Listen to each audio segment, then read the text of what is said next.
Subscribe now and press the bell icon. Never miss an update. एक बादशाह ने ऐलान किया कि जो शख्स झूठ बोलते हुए पकड़ा गया उसको 5 दिनार जुर्माना होगा। अब लोग एक दूसरे के सामने भी डरने लगे कि अगर झूठ बोलते हुए पकड़े गए तो जुर्माना न हो जाए। उधर बादशाह और वजीर भेस बदलकर शहर में घूमने लगे।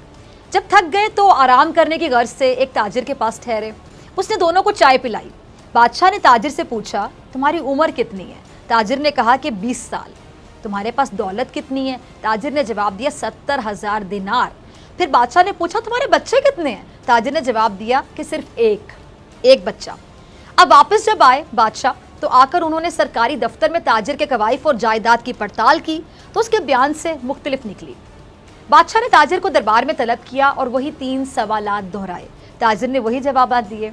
बादशाह ने वजीर से कहा कि इस पर 15 दिनार जुर्माना आयद कर दो और सरकारी खजाने में जमा करा दो, क्योंकि इसने 3 झूठ बोले हैं। सरकारी कागजात में इसकी उम्र 35 साल है। इसके पास 70,000 दिनार से ज़्यादा रकम है और इसके 5 लड़के हैं। ताजिर ने कहा कि बादशाह सलामत, ज़िंदगी के 20 साल ही नेकी और ईमानदारी से गुजरे और मैं इसी को अपनी उम्र समझता हूँ। ज़िंदगी में 70,000 दिनार मैंने एक मस्जिद की तामीर में खर्च किए, इसी को मैं अपनी कुल दौलत समझता हूँ। और 4 बच्चे नालायक और बदअखलाक हैं, एक ही बच्चा अच्छा है, उसी को मैं अपना बच्चा समझता हूँ। ये सुनकर बादशाह ने जुर्माने का हुक्म वापस ले लिया और ताजिर से कहा कि हम तुम्हारे जवाब से बहुत खुश हुए हैं। तो वक्त वही शुमार करने के लायक है जो नेक कामों में गुजर जाए, वही दौलत काबिल एतबार है जो राह खुदा में खर्च हो जाए, और औलाद वही है जिसकी आदत नेक हो। लेकिन वजीर आजम इमरान खान साहब कहते रहे कि किसी के दबाव में आकर एनआरओ नहीं मिलने वाला, कोई चक्कर नहीं है, एनआरओ नहीं दूंगा। फिर अपोजिशन जमातों ने एफएटीएफ बिल की मुखालफत शुरू कर दी और ये तक ना सोचा इन लोगों ने कि अगर मुल्क ब्लैक लिस्ट में चला गया तो फिर नुकसान किसका होगा? इनके अपने मुल्क का होगा। पाकिस्तान कभी भी मुआशी एतबार से ऊपर नहीं जा सकता। लेकिन अपोजिशन को मुल्क से क्या लेना देना, अवाम से क्या लेना, आवामी मुफाद से क्या लेना देना, कोई गर्ज ही नहीं है, कोई चक्कर ही नहीं है, अपने जाती मुफाद बस, और कुछ नहीं इनकी तरजीहात में आता। बच्चा बच्चा बात जानता है, प्रैक्टिकली उन्होंने खुद साबित किया, मुकर के दिखाएं। इसीलिए नून लीग और जेयूआई ने हुकूमत के खिलाफ हर गैर आईनी इकदाम उठाया। इनकलाब जो है वो ठंडे मीठे मौसम का इंतजार कर रहा है और ये दुनिया की तारीख का पहला इनकलाब है जो मौसम के मुताबिक अपनी हिकमत अमली तय करेगा, वरना इनकलाब के रास्ते में कोई चीज रुकावट नहीं बनती। इनकलाब के रास्ते में ये पहला इनकलाब है जो ठंडे मीठे मौसम में आएगा ताकि इनकलाब को ठंड ना लगे। अच्छा, तो वैसे मेरी बात सुनिए सदीक, अगर इनकलाब ठंड से डर गया, इनकलाब मौसम से डर गया तो अच्छा इनकलाब है फिर ये, जिसको मौसम ने डरा दिया। देखिए हमारे यहाँ शादियों का तो हमने सुना था कि ठंडे मीठे मौसम में करनी है, बिस्तरे भी ज़्यादा ना लेने पड़े, गर्मी भी ज़्यादा ना हो, ठंड भी ज़्यादा ना हो, मेहमान आए चलो भुगत जाएं, ठंडे मीठे मौसम में शादी करेंगे। ये इनकलाब पहला है पाकिस्तान की तारीख में जो ठंडे मीठे मौसम का इंतज़ार कर रहा है और ये अपने आप को मसरूफ रखने के लिए, फेस सेविंग के लिए, अपनी खिफत मिटाने के लिए और ये ताकत देने के लिए अभी भी जिंदा है।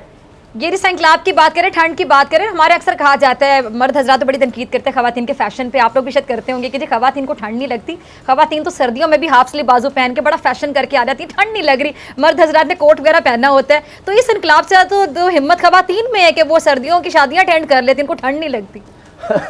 ये देखिए, अगर आप कमिटेड हो जिस तरह यानी खवातीन फैशन के साथ कमिटेड होती हैं। असल में देखिए ये कभी भी आवाम को नहीं ला सके, यानी ऐसा आदमी जो परेशान है, जो महंगाई से बेरोजगारी से परेशान है, उसको ये नहीं निकाल सके, क्योंकि एक तो ट्रस्ट नहीं था लोगों को और ये था कि देखिए आप पहले भी डील करके बाहर भाग गए हैं, सर्दी बहाना है ये। हाँ जी, आपके सिवाय कारकुनों के, जिनके खुद मुझे खोकर बरादरान के ही बंदे ने बताया कि जनाब वो सबसे ज्यादा लोग हम लेकर गए थे, और वो जो फिर दिहाड़ी पर जिस तरह से लेकर जाते हैं लाहौर जलसों में, गुजरावाल जलसे में, पूरे पाकिस्तान से इकट्ठे करते रहे और उसके बाद दिहाड़ी भी फिर नहीं मिलती, बाद में वो मिलते ही नहीं उन बेचारों को पैसे, वो भी इसके लिए मारे मारे फिर रहे होते हैं, अगले जलसे में कम आते ही नहीं। तो ये तो हाल होता रहा है। तो इनकलाब और ये सब चीजें क्या, ये ऐसी ढकोसले थे, असल में अपने आप को बचाना था। वो देख लेना आज फजलुर रहमान साहब ने क्या कह दिया, उन्होंने कहा कि जी हमें तो काफ लीग ने कहा था, हमें तो चौधरी बरादरान ने कहा था कि हम इस हुकूमत को गिरा देंगे मार्च में, तो हम इस पे धरना जो है ना हमने लपेट दिया, सर वापस आ गए थे। ये तो हमारा हाल है। वो जिस तरह बच्चा नहीं होता, वो हार जाए जब कहते नहीं, वो देखें जी उसने मुझे कहा था कि वो जो है ना वो अंपायर जो है मेरा साथ देगा, तो विकेट हमें मिलनी थी, वो बाद में अंपायर ही मुकर गया, हम क्या करें। तो वो हिसाब है कि आप तो अपने बलबूते पर कुछ नहीं कर सके, तो अब आप जनाब कभी काफ लीग पर इल्जाम लगा दे, कभी किसी पर लगा दे। और फिर अब आजा साद रफीक ने जो प्रेस कॉन्फ्रेंस की, उससे आप देखने का क्या हाल हो रहा है। जो तहरीक शुरू हुई थी जजेस को कि जी हम तुम पर जिंदगी तंग कर देंगे, और ये कर देंगे, हम लोहे के चने हैं, तुम्हारे दांत टूट जाएंगे मिचवाने, उसके बाद फिर जनरल्स तक आई, अब हाल यह है कि ख्वाजा साद फीक साहब ने ख्वाजा आसिफ के वो बिल्डिंग गिराने पर कहा है कि हम लिस्टें तैयार कर रहे हैं अफसरों की, जिसने ये सारा कुछ कर रहा है तो बाज आ जाओ, यानी जब हमारी गवर्नमेंट आएगी तो हम तुम्हें देख लेंगे। ये चंद दिन तक खाक रूबों तक आ जाएंगे कि जनाब तुम देख लो, हम तुम्हें नहीं छोड़ेंगे, ये जो तुम बता रहे हो कर रहे हो, ये अब खत्म हो रहा है। आवाम के लिए एक बड़ी खुशखबरी, और वो ये कि चीन से तोहफे में मिलने वाली कोरोना वैक्सीन की पहली खेप पाकिस्तान पहुंच गई। अब अगले चंद दिनों में मुल्क भर में वैक्सीनेशन का अमल जो है वो शुरू कर दिया जाएगा। पहले कोविड-19 के खिलाफ जंग लड़ने वाले फ्रंट लाइन हेल्थ वर्कर जो केयर वर्कर्स हैं उनकी बारी आएगी, और दूसरे मरहले में जो वैक्सीन है पहले 60 और फिर 50 साल से ज्यादा उम्र के लोगों को लगाई जाएगी, और अगले 4 से 5 महीने में आबादी के बड़े हिस्से को ये वैक्सीन लगा दी जाएगी। हुकूमत की जानिब से दर्जा हरारत को बरकरार रखने और वक्त बचाने के लिए सिंध, बलूचिस्तान और गिलगित बल्तिस्तान को वैक्सीन तैयारों के जरिए फराहम की जाएगी। वैक्सीनेशन के पहले मरहले के लिए पंजाब में 189 और सिंध में 14 मराकज़ कायम किए गए हैं, और खैबर पख्तूनख्वा की अगर मैं बात करूं वहाँ पे 280, बलूचिस्तान में 44 और इस्लामाबाद में 14 वैक्सीनेशन सेंटर कायम किए जा चुके हैं। आज़ाद कश्मीर में 25 और गिलगित बल्तिस्तान में 16 मराकज़ के जरिए वैक्सीनेशन की जाएगी। इस पर बात करने के लिए मेरे साथ मौजूद हैं वज़ीर आज़म के मुआफ़िर फैसल सुल्तान साहब, किसी तारुफ के मोहताज नहीं। डॉक्टर साहब बहुत शुक्रिया, वार्म वेलकम। डॉक्टर साहब, वज़ीर सेहत पंजाब डॉक्टर यास्मीन राशिद कहती हैं कि कोरोना वैक्सीन के साइड इफ़ेक्ट्स बहुत ज़्यादा हैं, कुछ ममालिक में कोरोना वैक्सीन लगाने से अमवात भी हुई हैं, इसलिए हर शख्स अपनी जिम्मेदारी पे, अपनी रिस्पॉन्सिबिलिटी पे ये वैक्सीन लगवाएगा। सर, साइड इफ़ेक्ट्स क्या हैं इसके? आवाम को वैक्सीन के साइड इफ़ेक्ट्स से ज़रा आगाह कीजिए, क्योंकि लोग बड़े परेशान हैं कि वैक्सीन अब लगवानी चाहिए नहीं लगवानी चाहिए।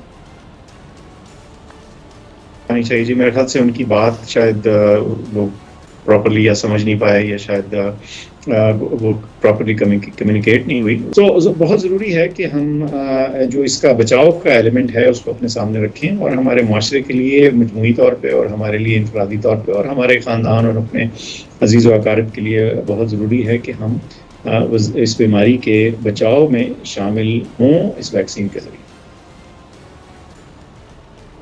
ठीक है। अच्छा डॉक्टर साहब, किसी भी शख्स को या कोरोना मरीज को अगर ये वैक्सीन लगाई जाएगी कितनी देर तक ये मौसर रहती है, ये भी ज़रा बता दीजिएगा। अच्छा, इस वक्त तो ये ख्याल किया जा रहा है कि इसके जो असर का जो दौरानिया है वो अच्छा खासा है, कम से कम कई महीने तो ज़रूर है, और ये भी ऐन मुमकिन है कि इससे भी बहुत ज़्यादा हो। तो ये चूँकि ये इवॉल्विंग साइंस है, इसके बारे में बहुत हद तौर पे इसके ड्यूरेशन और प्रोटेक्शन पे बहुत ज़्यादा नहीं कहा जा सकता, लेकिन हम समझते हैं कि कई महीने है, और आपकी जो बीमारी की मौजूदा लहर है इससे बचाव में इसमें वाज़ेह फ़र्क आ सकता है। ठीक है। अच्छा, ये भी हम जानना चाहेंगे कि पाकिस्तान में किन ममालिक की जो वैक्सीन है वो अप्रूव कर दी गई है? जी बिल्कुल ऐसे है कि ये साइनोफार्म वैक्सीन सबसे पहले अप्रूव हुई, एस्ट्राजेनेका साथ ही आगे पीछे हुई, दोनों एक आध दिन का फ़र्क था दोनों में। इसके अलावा एक और जो रूसी वैक्सीन है, आई थिंक वो भी अपने फाइनल मराहिल में है अप्रूवल के। तो इसके अलावा जूं दीगर वैक्सीन जो हैं वो सामने आती जाएंगी, जिनके जो नताइज हैं सामने आते जाएंगे, तो उनको हम अप्रूव करते जाएंगे ताकि उनको हासिल करने में, उनके हुसूल में कोई रुकावट ना हो। बस शर्त यह है कि वैक्सीन सेफ़ हो, उसका डेटा ये बताता हो कि ये सेफ़ है, और वो अफादियत भी रखती है। अरे डॉक्टर साहब, एक अहम सवाल जो जहन में आता है कि जिस तरह कोरोना वायरस को हम देख रहे हैं कि अपनी शक्ल तब्दील करता है, म्यूटेट करता है, म्यूटेशन होती है इसमें, तो ये जो वैक्सीन बनाई जाती है तो करंट जो उसकी शक्ल होती है उसके मुताबिक बनाई जाती है। अगर आगे जाके म्यूटेट करता है, म्यूटेशन करता है, तो उसके बाद क्या ये वैक्सीन जो है ये उसके नई शक्ल पर, या जो उसकी नए चेंजेस आएंगे, तब्दीली होगी, उस पर भी हम कह सकते हैं कि इम्प्लीमेंट हो सकती है, उस पर भी एप्लीकेबल हो सकती है, या वहाँ पर ज़ाया हो जाएगी? अभी तक तो जो एदाद शुमार सामने हैं इसकी अफादियत के हवाले से, म्यूटेंट्स के सामने जो स्ट्रेन्स हैं, वेरिएंट्स हैं, उसके अभी प्रोटेक्शन चल रही है। ऐसी कोई चीज़ नहीं कि प्रोटेक्शन जो है वो कम हो गई। थोड़ी बहुत तो तब्दीली लोगों ने देखी, कम से कम एक आध वैक्सीन से, लेकिन अभी हम कॉन्फिडेंस के साथ कह सकते हैं कि जितने इस वक्त स्ट्रेन्स हैं उनके खिलाफ जो तमाम मौजूदा वैक्सीन हैं वो अपना असर रखेंगी। क्या फ्यूचर में इसमें कोई चेंज आ सकता है, ये मुमकिन है, लेकिन आमतौर पे जब वैक्सीन बनाई जाती हैं तो जो जरासीम का, ये बड़ी साइंटिफिक तौर पे थोड़ी सी गहराई वाली बात है, लेकिन मेंशन कर देता हूँ कि उसका जो बड़ा कंजर्व्ड पोर्शन होता है, मीनिंग कि वो हिस्सा जरासीम का जो बहुत ज़्यादा तब्दील नहीं होता, आमतौर पे वैक्सीन उसके खिलाफ डिज़ाइन की जाती है। लेकिन बहरहाल ये एक दौड़ वैक्सीन और वायरस के दरमियान रहती है, और जिस पे नज़र रखने की ज़रूरत है।